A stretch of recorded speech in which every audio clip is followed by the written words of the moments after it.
"Where's your wife?" That's how my brother opened the call. I glanced at the wall clock. 8:42 p.m. "She's on a business trip," I said. "New York, until Sunday." Silence. Then came his voice, flat, careful. "She's at my hotel, Adam, in Hawaii, room 509. She's not alone." I didn't breathe. He added, "She's using your ATM card." It took me a full minute to speak. I wasn't shocked, not really, just quiet. "Keep an eye on them," I said, "and don't let her know you called." We met at a summer barbecue 11 years ago.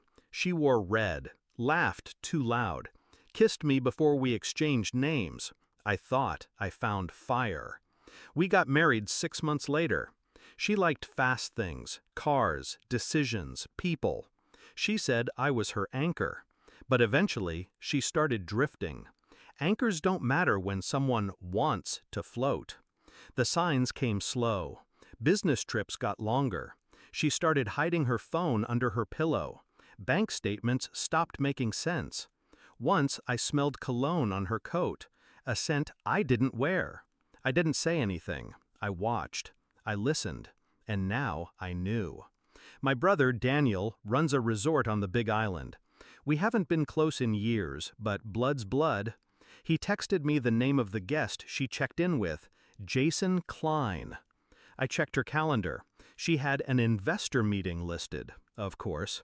I didn't rage. I didn't cry. I opened my laptop. First, I froze the joint accounts. Left enough for food and cab fare, just enough to sting. Next, I called Daniel. "I need her distracted. Can you upgrade her room? To the presidential suite?" "Exactly. Give her champagne. Tell her it's on the house." He caught on. "You're going to trap her?" I smiled. "No, I'm going to expose her." I booked a last-minute flight, landed in Kona just after sunrise, rented a car, drove straight to the resort. Room 509 overlooked the ocean. I didn't knock. I had Daniel unlock the suite's private surveillance system, hidden cameras, audio, everything streamed to my phone. She was wearing a silk robe I bought her for our anniversary.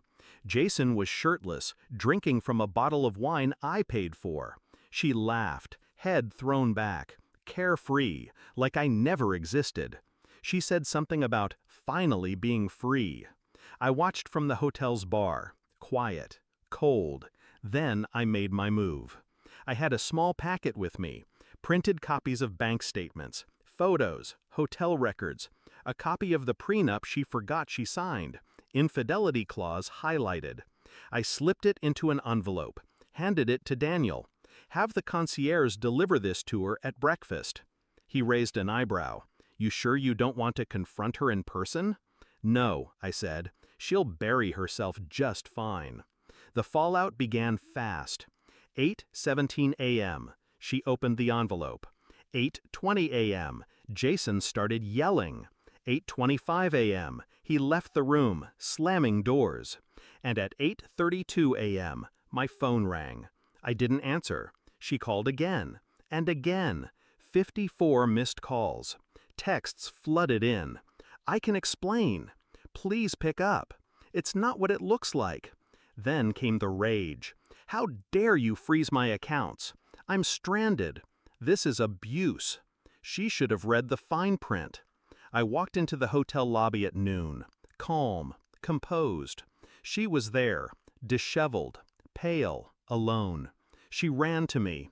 "Adam." I held up a hand. No words, just a look.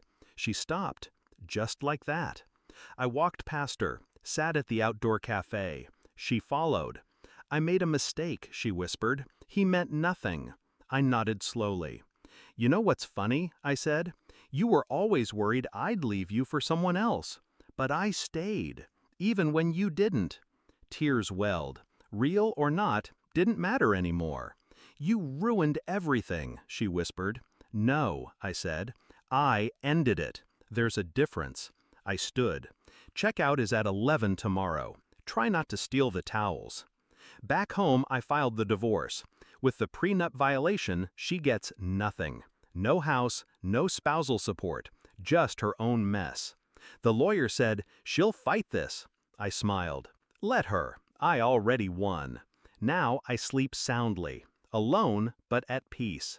The air feels lighter. I didn't yell, I didn't beg, I just let the truth do the talking. She chose a beach fling over a life we built. She tried to lie, to take, to run. But I had one thing she didn't: control. She hasn't called since the court ruling. Last I heard, Jason blocked her too. Figures. You play with fire, you end up alone on a beach with nothing but regrets, and a canceled card. As for me, I built back quietly, smarter, stronger.